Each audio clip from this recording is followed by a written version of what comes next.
the most important question: why should somebody prefer India for medical tourism compared to, say, Singapore or Malaysia or Mexico, which are as important? So one of the when you think about India as a healthcare destination, globally, generally there's a strong recognition and a belief and an appreciation for the fact that some of the best doctors in the world are Indian. And so I think that whenever people talk about great doctors, and you hear about top doctors in the US, top doctors in Europe, the reality is that doctors here are no different. The difference was till recently was that they did not have the infrastructure and the technology that the Western world did. Today, on a level playing field, if you take a great cardiac surgeon like Dr.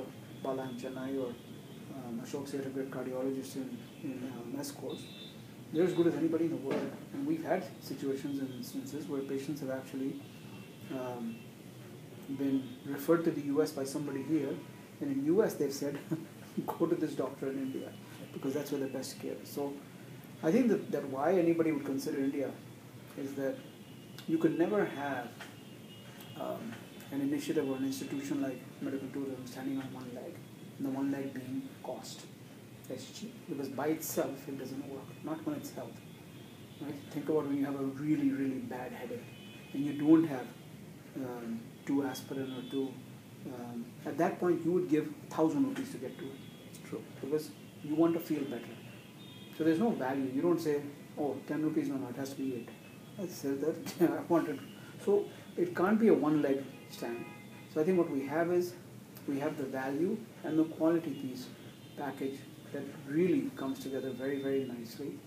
And I think beyond that, I think you get, from a medical clinical perspective, I think you start to get breakthrough medicine as well. It's not just medicine as usual.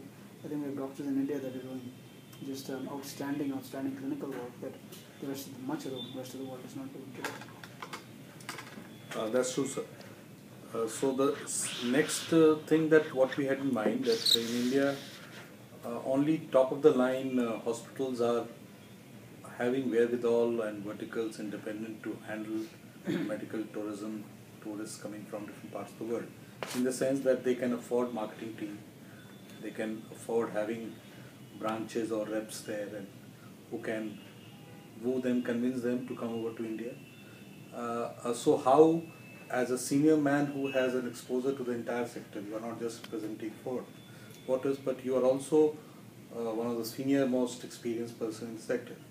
So how do we try bringing about some kind of level playing, say between the top of the line hospitals and not as big hospitals but as efficient hospitals, which are in the tier 2 cities, or even in Delhi, Mumbai, etc., which are not top but yet good? So keep in mind one thing, that Fortis Healthcare has hospitals in tier 1 cities, the Delhis of the world and the Bombays of the world, etc. But we also have hospitals in tier 2 and tier 3 and tier 3. So Calcutta is a tier 2 city. Mohali is a tier 3 city. So we are well represented in all of the geographies. I don't think the issue is so much about how do we give a tier 2, tier 3 city equal opportunity, because the challenge that a tier 3 city will typically have is logistics and geography, right? Because if I'm a patient, if I'm going to fly into Delhi or Bombay, now you want me to get on a train, or you want me to get on another flight, so it's more about, again, back to the patient who has a bad headache. So a patient who potentially, whether they need some life-saving surgery or they need something, they're on limited time, chutti pe aaye, they've come on a holiday. So the logistics piece is what differentiates a tier 1 city and tier 2, tier 3, tier 4, etc. So keep that in mind, and that's the number one challenge around it. Okay. The number 2 piece is that I think in terms of creating a level playing field, I think that one of the discussions we've been having with the government has been around accreditation and setting up some minimum standards, so that, quite honestly, I'm a big fan of accreditation. I'm a big fan of minimum standards, because it's too dangerous otherwise. We still continue to be in a fairly unregulated environment compared to the rest of the world. And if every hospital could do every procedure, I think that would be an unsafe environment, and eventually would give Indian healthcare a bad name. So we have to be very careful that that doesn't happen. In our own system, we don't. We have Just shutting it off. credentialing measures, and we're slowly building privileging measures as well, so that you're very clear on who can do what and where you can do it. You have to have the right technology, right equipment. We don't provide cancer treatment in every hospital. We don't provide pediatric facilities in every hospital. You have to have the right clinician, you have to have the right equipment, right technology, right environment, right support. So I think that accreditation is the answer, and that's a discussion we've been having with the government. That let's come up with some minimum standardization or accreditation, that if you're going to treat patients, kam se kam itna to hona chahiye. You have to be able to have these, and whether that's clinical, whether it's infrastructure, whether it's whatever it might be. So that's what I think should be. So not so much a geography issue, not so much a tier 1, tier 2, tier 3, it's more about geography and logistics. And in terms of leveling the playing field, accreditation. And so if you have a 50-bedded hospital who can give fantastic cardiac care and they have accreditation, by all means, God bless them, they should. But if you could have a 500-bedded hospital who's poorly run, that's not well run, and you don't have accreditation, well, that's just going to give everybody a bad. Very true. In fact, the other day we had a chance to talk to one of the joint directors of NABH, and he was sharing that already government has taken an initiative. We're having the discussion. Exactly. Yeah. 2-3 meetings have already taken place. So KK and I were all on the same. Correct. I know that's what you're talking about. We're on the same body, so Yes. he and I are participating in the same conversations. Yes. And that's a great example. So by when do you think this is going to happen? ये तो आपको मालूम है इन चीज़ों को थोड़ा time लगता है. As far as I'm concerned, it should happen tomorrow. The sooner the better. We all want it to happen. Going a little ahead of this, sir, we are also trying to draw a comparative picture between what's happening here and what's happening in Mexico, Thailand, and Singapore, and so on. So, what are the facilitation indicators you think that they have which we don't have when we are talking about medical tourism, not just the treatment? When somebody comes here, in addition to good quality treatment, in addition to good infrastructure, good doctors, what do you think they get here they don't get there, or which they get there they don't get here? Well, I think what they get here is very simple. I think clinical care that you get here will be far superior to anything else any place else. In fact, I would say at any place in the world. So I feel very confident about not just what Fortis does, but Indian healthcare in general. Again, based on some minimum accreditation. So whether it's us or any of the other players, I think we all provide tremendous high quality patient care. Certainly I think Fortis is slightly better, but I think we all do a good job. Everybody wants to do the right thing. So that's one. So from a clinical perspective, I think I think we're unrivaled. That's one. I think where the other environments benefit, where they have a slight advantage over us, is that A, they've been doing it longer. Our organized healthcare environment is just coming up the last 10, 15, 20 years. B is I think the governments have worked harder to partner with industry. So whether it's visas and how long it takes to get a visa, or a healthcare visa, or the ease of in and out. So the ability to do things like that. But again, I anticipate that in the next 12 to 18 months, a lot of these things will change.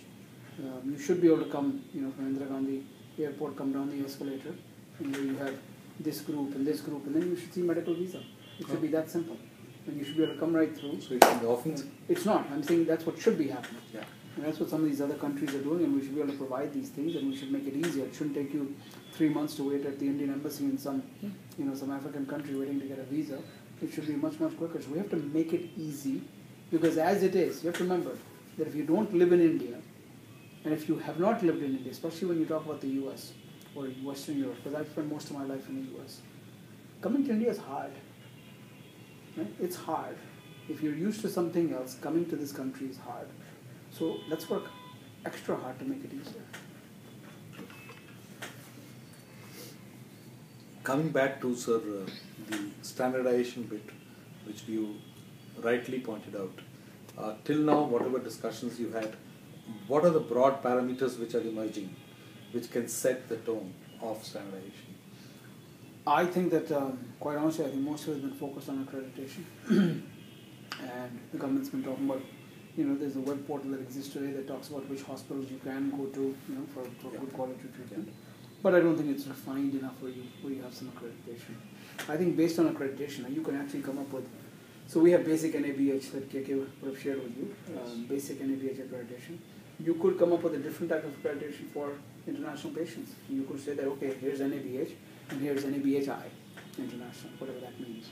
And you could then agree on what they might be. But I think, listen, I think NABH as an example or any form of accreditation would be a good first step.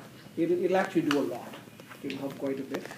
I think beyond that, you can start to have, whether it's, because India in general, we don't have clear protocols, clinical protocols in place today. I think that's evolving. I think as the Indian healthcare industry matures and we get more refined and we start having very clearly documented clinical protocols in place and we start tracking outcomes across the board. So Fortis today is the only healthcare player that publishes clinical outcomes. Right? So you can have more. That can become an enabler at some point where you say that if you want medical tourism, if you want international patients, you have to publish your outcomes. Right? So those types of things. But I think we're still evolving. I think basic accreditation is a great first start though. Great, sir. Going a little beyond again, sir, we find that of late the new government, when it came to power, it upgraded a department into a ministry. Independent minister was appointed to look after the ministry, and that showed the thrust of the government on alternative medicines. But we find that the focus is more on yoga and Ayurveda, and the remaining are sort of left out or understated. Would you like to comment on that? Yes, and I think it comes down to prioritizing. Right? I'd be lying to you if I said to you that I spend a whole lot of time thinking about how can we further grow this side of it, because we have a tough time just getting transplant patients. Right? You have payment challenges in terms of how do people pay, because in terms of currency exchange, you have logistics challenges. There's so much in basic tertiary care where we have challenges and opportunities that I think I'm a big believer that yoga, Ayurvedic, homeopathic, anything around nutrition, anything around cleansing. We haven't even made a big deal about dental and ophthalmology. They're big opportunities for us as well. So I think for all of these things, I think we have to continue to grow. I think we have to continue to look at other opportunities where we can serve and help people live healthier, longer, better lives. But I think it's a good start. The more we do, the better.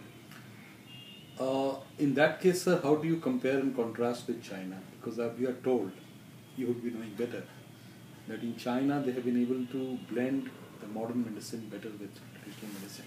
Whereas in India, still the disconnect is... Yeah, they probably have, but again, it's a function of industries maturing. I mean, if you look at our India in across the board has so many different industries at different levels of maturity. So let's think about mature industries in India. Tourism, hotel, hospitality is a mature industry. If you travel outside of India, you will recognize and realize that the good hotels in India are better than hotels anywhere in the world. We have some of the best hotels in the world. The level of service we provide, the quality food we provide, the environment we provide, I think we have some of the best hotels in the world. Look at fast food. Right? We only have homegrown Indian 3 or 4 fast food chains in the country. Haldiram, as an example. True. Right? Pindu Baluchi. So you only have, but 15, 20 years from now, we'll see 100 of them. Because things will evolve. So I think that where China is today is a function of the fact that they've evolved, they've matured. I think when it's all said and done, and I don't think it's going to take us 20 years. I think the next 5, 7, 10 years, I think we'll far eclipse anything that China ko tomorrow goli. I think whether it's Singapore, whether it's Malaysia, because these are the two, Thailand, these are great healthcare destinations, I think we'll be just as good, if not better. Another, sir, question which was coming to my mind, not listed here, but we still wanted to just take a chance to ask you. That of late, sir, you are planning to bring in some kind of standardization also for the medical facilitation, medical tourism facilitation companies. So they are not recognized. So one doesn't really know how good or how bad they are. So it's all word of mouth. It's all pick and choose and stuff. How do we? What you think should we look for when we are talking about a good medical tourism facilitation company? I think, so first of all, I think you need to have some level of accreditation again, some sort of licensing for people to be able to do it. It's very interesting when you attend meetings on this topic with healthcare professionals. A lot of people say we have to get rid of them, which I think is a ridiculous statement. I think what we have to do is start creating proper platforms for them. It's a lot like when countries around the world said we should get rid of Uber, right? Get rid of Uber because they're causing nuisance. Actually, what you should do is figure out how to use Uber. True. So I think all these facilitators that we have, we should figure out how to use them. Get some standards in place in terms of what they do. So what is that, sir, minimum that we can look I think for you can look them? at you can look at some level of education. You can look at some level of investment that they're making. You can look at some level of experience, understanding it. You can even have a course on ethics and values. You should have. I think you have to have the accreditation. Should not be as simple as me filling out a document and giving it and depositing 50 rupees and getting a permit. I don't think it should be that. I think it should be a lot. So it shouldn't be like getting a mobile phone. You sit someplace, fill it out, ID shadi dikhao, or mil gaya. It should be based on some education, some level of experience, some commitment, something along those lines. Anything will be better than what we have now, which is nothing. Great, sir. Any message, anything you would like to give in general? No, Liz, I'm extremely excited about what's happening in medical tourism. I think the great thing about what's happening in India is that we have a value proposition that as it matures, as it evolves, is going to be far better than anything else anywhere in the world from a value perspective, from a quality perspective, and an experience perspective.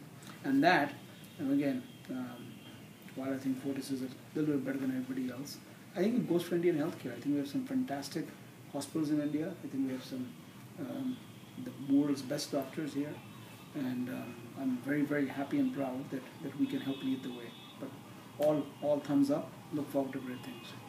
Thank you, sir. Thank you very much. And last, a little feedback from you on the portal that Government of India has Evolving has just set up and hopefully becomes easier to use, because I know we've had some issues with access, but I think it's fantastic. Thank you. I think it's fantastic, and I think it'll continue to get better, I'm sure. But I think ease of use becomes very important, and let's figure out a way to build awareness around it, because that's going to really help us. We're excited about it. Okay. Thank you, sir. Good. Thank you very much. Nice to meet you both. Yes.